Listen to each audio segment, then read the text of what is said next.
শহরে কৈলাসের অনেক বড় কাপড়ের বিজনেস ছিল। তার পরিবারে তার স্ত্রী শালিনী, দুটো ভাই রাহুল আর রঞ্জন আর একটা ছোট বোন তানিয়া ছিল।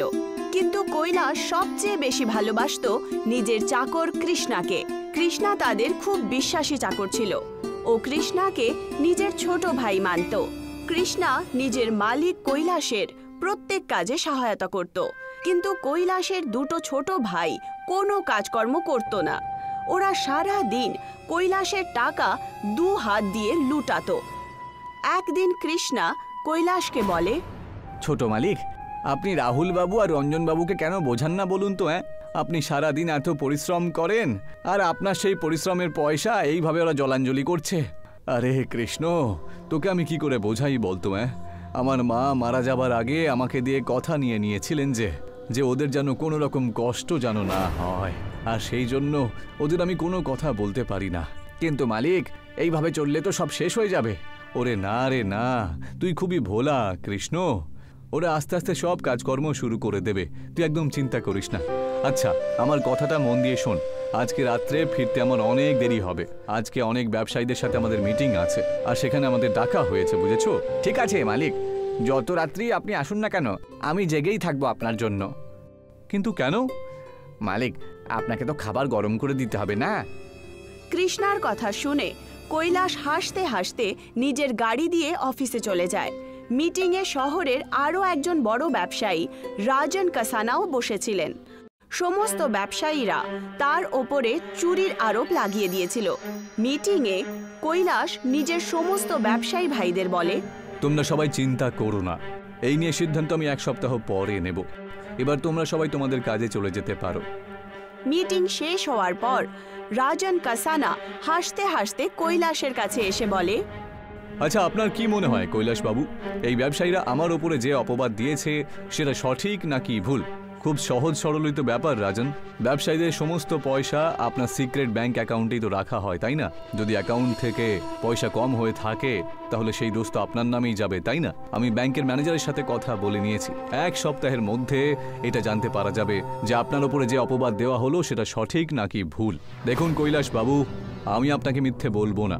এটা সত্যি যে ওই ব্যবসায়ীদের 100 কোটি টাকা আমি চুরি করে নিয়েছি। যদি ওই ব্যবসায়ীদের সামনে আমাকে নির্দোষ প্রমাণ করতে পারেন তাহলে তার থেকে 50 কোটি আমি আপনাকে দেবার জন্য রাজি আছি। রাজনের কথা শুনে কৈলাস খুব বাজেভাবে ক্রোধিত হয়ে ওঠে। ও একটা জোরদার থাপ্পড় রাজনের গালে দিয়ে দেয়। তোমার লজ্জা হওয়া উচিত রাজন, এবার তোকে আমি জেলে পাঠিয়েই দম নেব। হ্যাঁ, এইটুকু বলে কৈলাস ওখান থেকে চলে যায়। রাজন কাসানা রাগের চোটে দাঁত পিষতে পিষতে বলে, তোকে আমি ওই অবস্থাতে থাকতেই দেব না যে তুই আমাকে জেলে পাঠাতে পারবি। রাজন কাসানা একটা অপরাধী প্রবৃত্তির লোক ছিল। সে নিজের সমস্ত গুন্ডাদেরকে ডেকে বলে, আজকে রাত্রে তোমরা সবাই কৈলাসের ফ্যাক্টরিতে আগুন লাগিয়ে দাও। আমি খবর পেয়েছি যে কিছুক্ষণ আগে কৈলাস কোটি কোটি টাকার মালপত্র নিজের ফ্যাক্টরিতে গিয়ে রেখেছে। ও এখনো পর্যন্ত সেই মালপত্রের ইন্স্যুরেন্স করায়নি। ফ্যাক্টরি জ্বলার পরে কৈলাস রাস্তায় নেমে আসবে। রাজন কাসানার গুন্ডারা সেই রাত্রিবেলায় কৈলাসের ফ্যাক্টরিতে আগুন লাগায়। কৈলাসের ফ্যাক্টরি পুড়ে ছাই হয়ে যায়, আর তার সাথেই তার ভেতরে রাখা কোটি টাকার মালপত্র। কৈলাস রাস্তায় চলে আসে। এত বড় লোকসানের পর কৈলাসের খুব দুঃখ হয়, আর একদিন রাত হঠাৎ করে কৈলাস অসুস্থ হয়ে পড়ে। কৈলাসের বোন তানিয়া নিজের ছোট ভাইয়ের নাম্বারে কল করে করে ক্লান্ত হয়ে যায়, কিন্তু কোনো ভাই তার কল তুললই না। আর কৈলাসের কাছে এত টাকাও বেঁচে ছিল না যে তার চিকিৎসা করাতে পারে। কিছুক্ষণের মধ্যেই কৃষ্ণা কিছু টাকা পয়সা আনে। ডাক্তারকে দেখানোর পর কৈলাস নিজের চাকর কৃষ্ণাকে বলে, কৃষ্ণা, তোর কাছে পয়সা কোত্থেকে এলো রে? আমার কাছ থেকে তো কানাকড়ি কিছুই নেই। তুই কি কারুর কাছ থেকে ধার চেয়ে নিয়ে এলি? না বড় মালিক, যখন আপনার শরীরটা বেশি খারাপ হয়ে যায় তখন আমি রঞ্জন বাবুর পকেট থেকে কিছু পয়সা বের করে নিই। কিছু পয়সা সে তার নিজের পকেটে রাখে, সেটা আমি নিজের চোখে দেখেছি। কৃষ্ণা এই কথাটা বলেই ছিল, তক্ষুনি কৈলাসের দুটো ভাই রাগের চোটে এসে বলে, ও চুরি করেছে। দাদা, তোর সাহস কি করে হলো আমার পকেট থেকে পয়সা বের করার?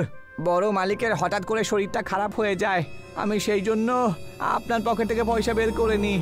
আমার কাছে এরকম ফালতু পয়সা নেই যে ওনার চিকিৎসার জন্য পয়সা খরচ করব। আর কখনো আমার পকেটে হাত দেবে না, বুঝেছো?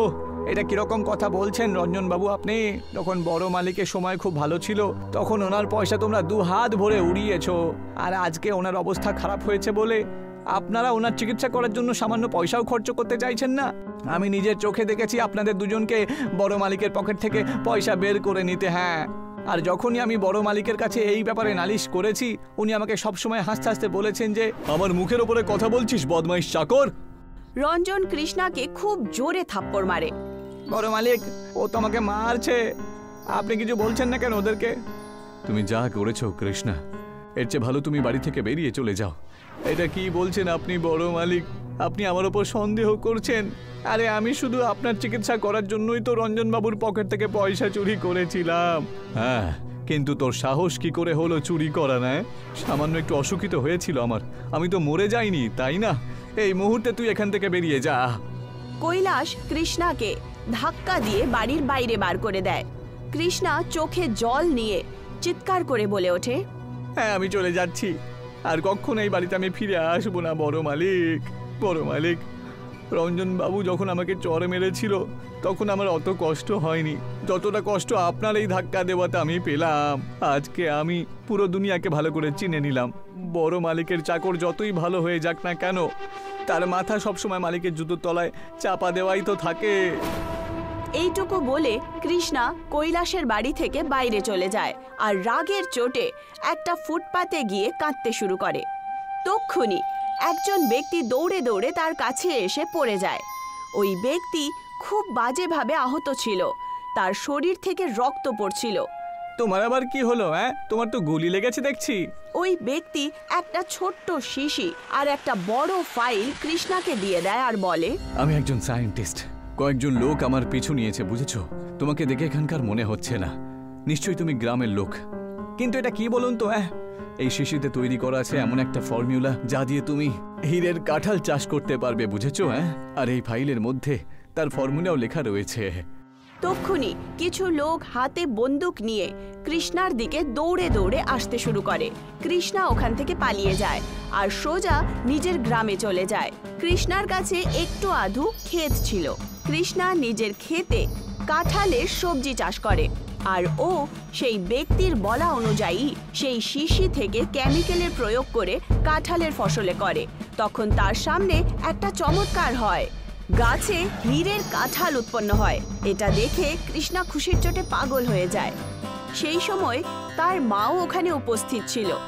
মা, তুমি দেখো, কয়েকদিনের মধ্যে আমি বড়লোক হয়ে যাব, আর বড়লোক হবার পরে সবার প্রথমে আমি আমার বড় মালিককে জবাব দেব, কারণ উনিও আমাকে চোর বলেছিলেন যখন আমি ওনার জন্য চুরিটা করেছিলাম। কৃষ্ণার কথা শুনে মা হাসতে হাসতে বলে, আমি কৈলাসকে অনেকদিন ধরে জানি সোনা। তুই যখন ছোট্ট ছিলি তখন তোকে খুব আদর করে এখান থেকে নিয়ে গেছিল। ওই বেচারা তোকে এই কারণে বাড়ি থেকে তাড়িয়েছে কারণ ও গরিব হয়ে গেছিল। ওর একদম পছন্দ হচ্ছিল না যে ওর ছোট্ট ভাই তার সামনে তোকে থাপ্পড় মেরেছে। সেই জন্যে ও তোকে নিজের পায়ে দাঁড়ানোর জন্য বাড়ি থেকে তাড়িয়ে দিয়েছে। নিজের মায়ের কথা শুনে কৃষ্ণা গভীর ভাবনায় পড়ে যায়। এতক্ষণ আমি বুঝতে পেরেছি মা, যে যাবার সময় বড় মালিক কেন কাঁদছিল। তুমি একদম চিন্তা করো না, আমি সব কিছু ঠিক করে দেব। কৃষ্ণা সমস্ত হীরের কাঁঠাল বিক্রি করে দেয় আর অনেক ধনী হয়ে যায়। কিন্তু যখন ও কৈলাসের বাড়িতে যায় তখন সে জানতে পারে যে কৈলাসের স্ত্রী মরে গেছিল আর কৈলাসের ভাইরা তাকে ধাক্কা মেরে বাড়ির বাইরে বার করে দিয়েছিল আর কৈলাসের ঘরও বিক্রি হয়ে গেছিল। কৃষ্ণা পুরো শহরে কৈলাস আর তানিয়ার খোঁজ শুরু করে দেয়। খোঁজ করতে করতে সে কৈলাসের ফ্যাক্টরিতে যায়। ফ্যাক্টরির একটা পুরনো মজদুর কৃষ্ণাকে বলে, কৈলাস বাবুর সাথে খুবই অন্যায় হয়েছে কৃষ্ণা, তোমার আসতে একটু দেরি হয়ে গেছে, বুঝেছো? আমাকে শুধু একবার বলো যে বড় মালিক কোথায় আছে, মাত্র একবার আমাকে বলো। জানো কৃষ্ণা, আমি আমার জীবনে আজ পর্যন্ত কৈলাস বাবুর মতন সৎ লোক দেখিনি। আসল ব্যাপারটা হলো যে কৈলাস বাবুর ফ্যাক্টরিতে আগুন লাগেইনি, বুঝতে পেরেছো তুমি? আগুন লাগানো হয়েছিল। এসব কি বলছেন আপনি? আমি একদম ঠিক কথাই বলছি কৃষ্ণ, আর অন্য কেউ নয়, বরং রাজনের গুন্ডারাই লাগিয়েছিল আগুনটা। শুধু একটা জিনিস আমি বুঝতে পারছি না কিছুতে, যে ওরা ফ্যাক্টরির মধ্যে আগুন লাগানোতে কি করে সফল হলো ওরা, আমি ঠিক বুঝলাম না। আরে কৈলাসবাবু নিজের ফ্যাক্টরিতে এমন ধরনের গ্যাজেট লাগিয়েছিল যে যদি ফ্যাক্টরির সামনে কেউ স্মোকিং করতো তাহলে ফ্যাক্টরির সাইরেন বেজে উঠত, কিন্তু সেই রাত বেজে ওঠেনি। ঈশ্বর যেন রাজন কাসানাকে কখনো ক্ষমা না করেন। এইটুকু বলে ওই মজদুর ওখান থেকে চলে যায়। কিন্তু কৃষ্ণা নিজের খোঁজ জারি রাখে। একদিন কৃষ্ণা নিজের কারে কৈলাসকে খোঁজ করছিল। তক্ষুনি তার নজর পড়ে রঞ্জন আর রাহুলের ওপর, যে কৈলাসের সবচেয়ে বড় শত্রু রাজন কাসানার সাথে বসেছিল। কৃষ্ণা তাদের কারের পিছু নিয়ে নেয় আর তাদের অফিসে পৌঁছে যায় আর চুরি করে তাদের কথা শুনতে শুরু করে। রঞ্জন আর রাহুল রাজন কাসানার সাথে কথা বলছিল। আপনাকে মানতেই হচ্ছে রাজন কাসানা বাবু, আপনি দাদার ফ্যাক্টরিতে আগুনটা লাগিয়েই দিলেন, হ্যাঁ? আর ভাইয়া কিছু জানতেও পারলো না যে ওই আগুনটা আপনি লাগিয়েছিলেন। কৈলাস তো এটাও জানে না যে ওনার ফ্যাক্টরিতে আগুন লাগানোর সাহায্য করার জন্য তার নিজের ভাই আমার কাছে এসেছে। 50 কোটি টাকার মতন টাকার জন্য যে কোনো নিজের ভাই নিজের দাদাকে মারতেই পারে, আর কৈলাস তার উপরে আমাদের সৎ দাদা ছিল, তাই না? তক্ষুনি কৃষ্ণা ওই তিনজনের সামনে এসে দাঁড়িয়ে পড়ে। ওরা তিনজন কৃষ্ণাকে দেখে খুব ভয় পেয়ে ওঠে।